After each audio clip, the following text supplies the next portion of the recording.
Hey guys, how's it going? Kripparrian here. Today I want to give you guys a bit of a recap on some of the cards that I think are still a bit problematic in the game, and in this video I want to highlight Spirit Claws. So Spirit Claws is a pretty good card.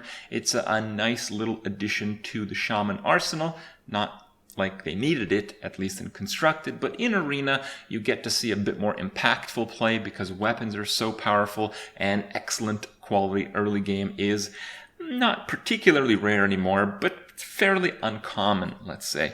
So Spirit Claws is one of those cards that's very much like the old Tuskar Totemic. So the old Tuskar Totemic that could summon any totem was very problematic because of the range of cards. So it would sometimes be absolutely insane, summoning just, ridiculous tempo minions, while in other cases it would just summon a garbage minion or a garbage totem that you'd get off of your normal hero power. And this range basically always made one player very unhappy. And didn't really make the other player particularly happy most of the time. It's like, oh, yeah, I got lucky. But the other player would be like, wow, really? I hate this card. I don't want to play this game anymore. So, cards like that, particularly, and it's kind of point of this video, ones that have this effect in the early game, I think are actually pretty destructive to Hearthstone. And Spirit Claws is kind of that. So Spirit Claws, as you'll see in my examples to come, does have a bright side. Spirit Claws is a very interesting card in the late game. When you don't have that much HP to use, when sometimes you're not allowed to attack other minions because of your HP pool or situation in the game, and sometimes when you have no other way to finish off your opponent because at least in Arena, you sometimes don't get the direct damage spells or charge minions that you would want. It becomes a situation where, you have like fairly even control, and it's things that you can intentionally combo off of and things you have to wait, you have to choose the best timing for. So, your opponent might be at like 7 life and you have a 3-charge Spirit Claws. What do you do in that stage of the game? Do you do the one attack, or do you wait to get the spell damage totem, or do you wait to get a spell damage minion? So there's a lot of cool decision making when you're like, very tight on resources, and again, generally in the late game.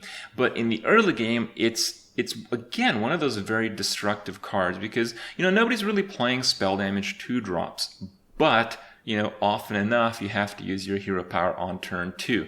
So what ends up happening in a lot of Constructed and a lot of Arena games these days is you play Spirit Claws on turn 1, it's a pretty good card as is, but then when you totem, you basically have a 1 in 4 chance to just sweep the game, because on turn 2, if you get the spell damage totem, you basically can guarantee that you can protect it with your new 3 damage 1 cost weapon. And if you can protect it, well, you're just basically going to automatically win because it's going to just steamroll out of control. So steamrolling out of control based on a 1 out of 4 chance just from pure luck and 0 skill is a pretty feels bad moment for generally both players involved, and certainly the one on the losing side of it. So that's kind of what I'm getting at.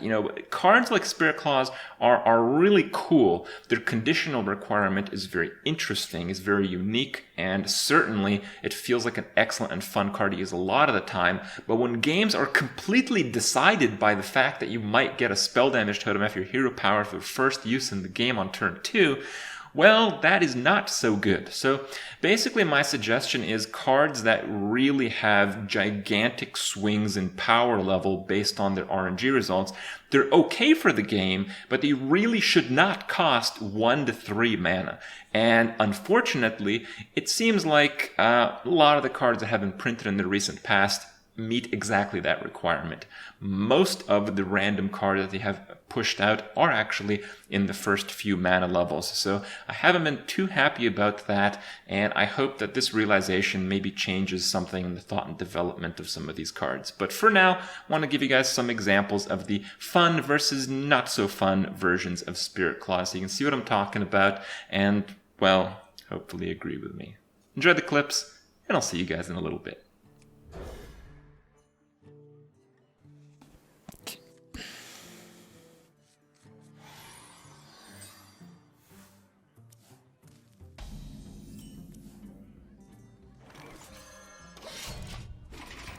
Yeah, the rogue lost on turn 5. It was my turn 6.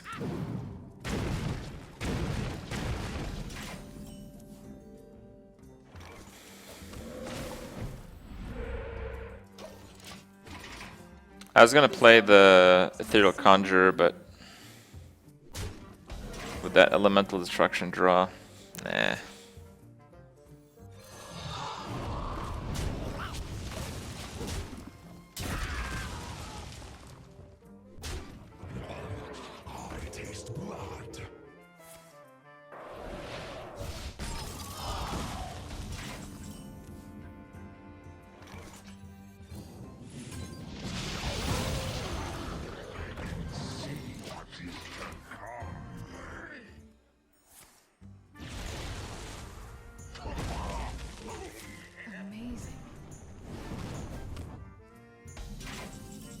Alright.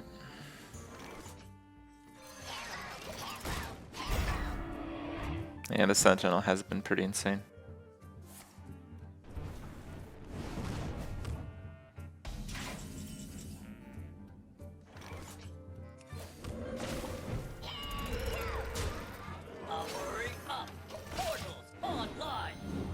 I'm not gonna play both of them because I'd get insta-flame striked if I did. Whoa, what a surprise!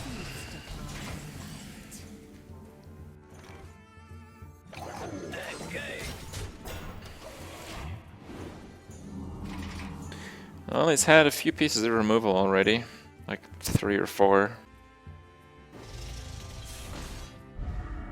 Ouch.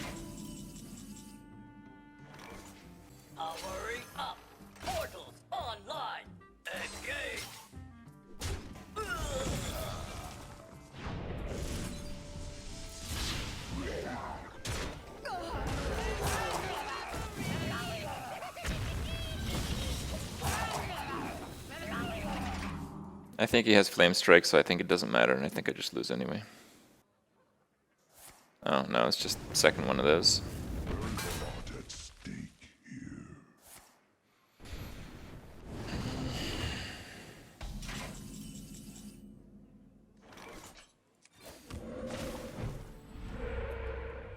Damn.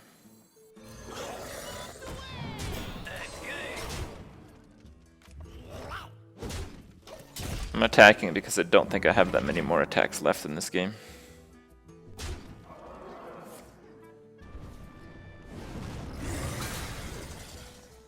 You gotta be kidding me!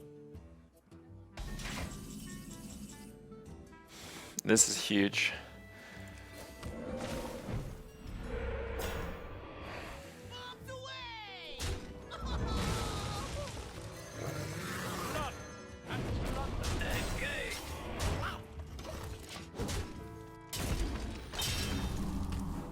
Okay, you know the Firelands portal drill.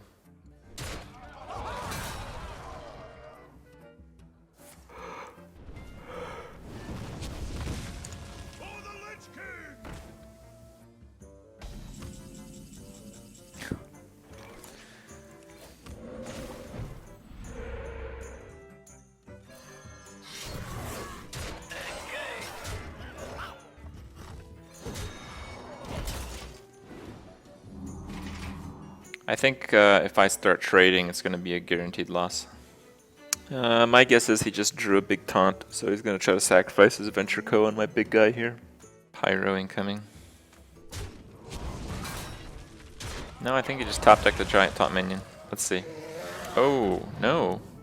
He top decked a redraw, which means he's desperate into a taunt minion.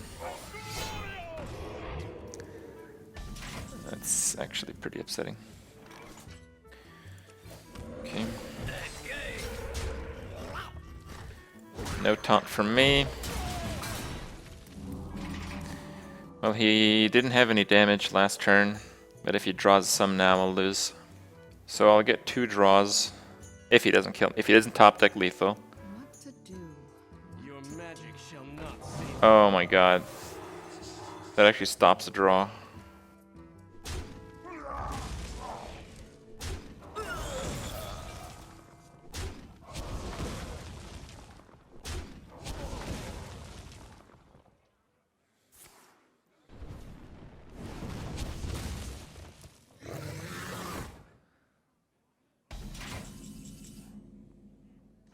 Gives him another draw. Alright, so what's lethal here? Lethal is Lava Burst or Ancient Mage.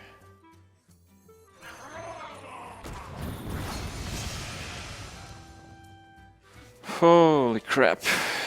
So I know he doesn't have any damage whatsoever. So I can go for 1 in 4, or I can play the Feral Spirit and try to get another draw. The Feral Spirit can give me Lava Burst or Ancient Mage. I can't Feral Spirit into Northsea Kraken. I think I'm going to play this.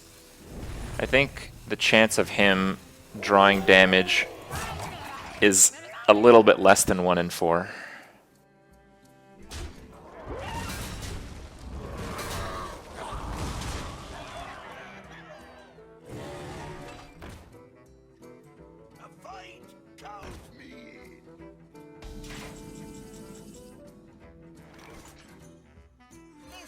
To be amazing.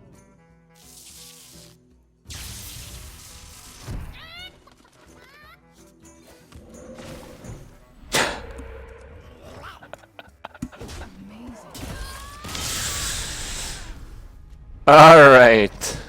I think Twilight Elder against Shaman kind of just gets chumped. So.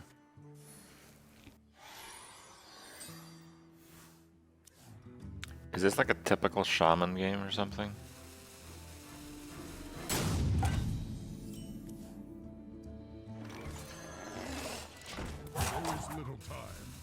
It is.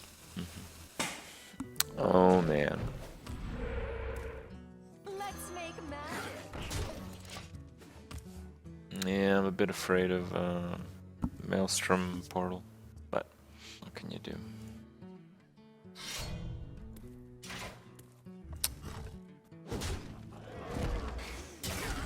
Or that.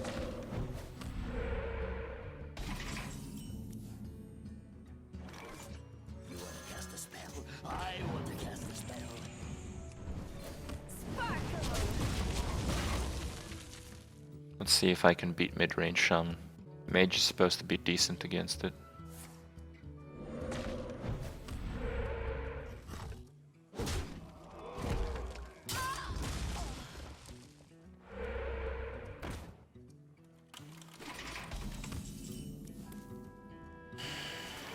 Oh, come on. Did that seriously just happen again? Like, again?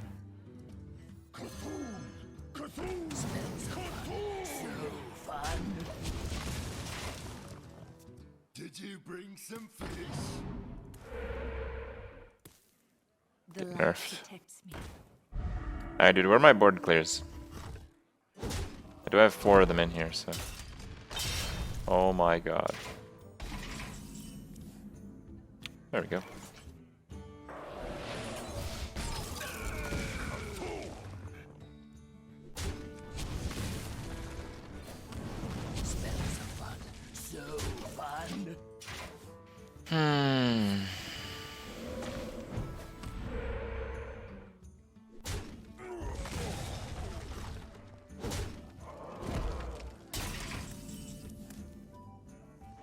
Are you serious? Are you actually serious right now? You want it? I got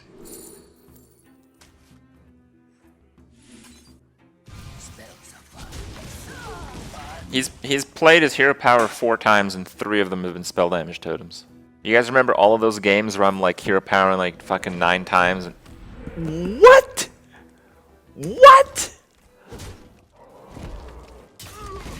Oh, okay, fine. Yeah, that's fine. Okay, it's fine. No big deal. No big. Nah, false alarm. False alarm, guys.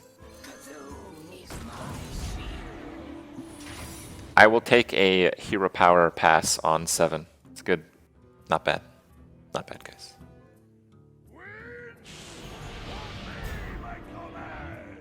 What the fuck?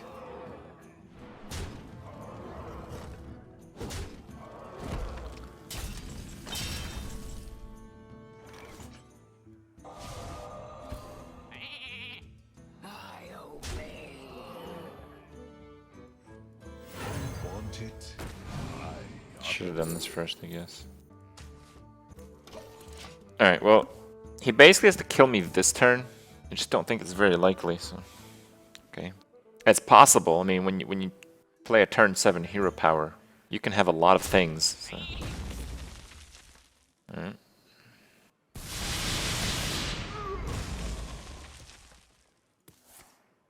Oh, I can't get spell damage now, bro. Yeah. What?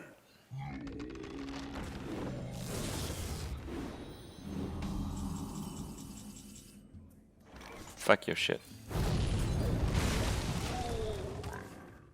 Yeah, I have Ice Block, but I think I need 2 turns to win, so.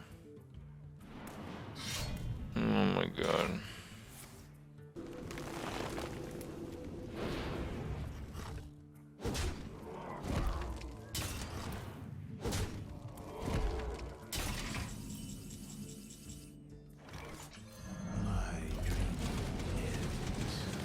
Well, thank you, Ice Block, because I guess this guy was just way better than me if I didn't get lucky enough to pull that card. Damn it.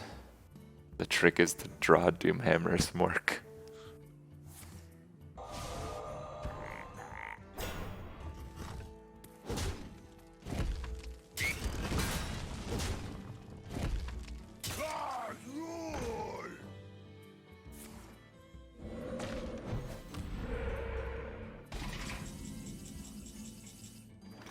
Dude, I'm gonna just BM him now. I hope you guys don't mind, but this is a core value that's important to me. Cast a spell. I want to cast a spell.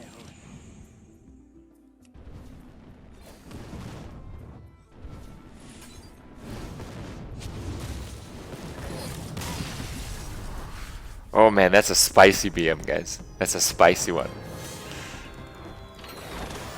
That's a computer thrown out the balcony BM.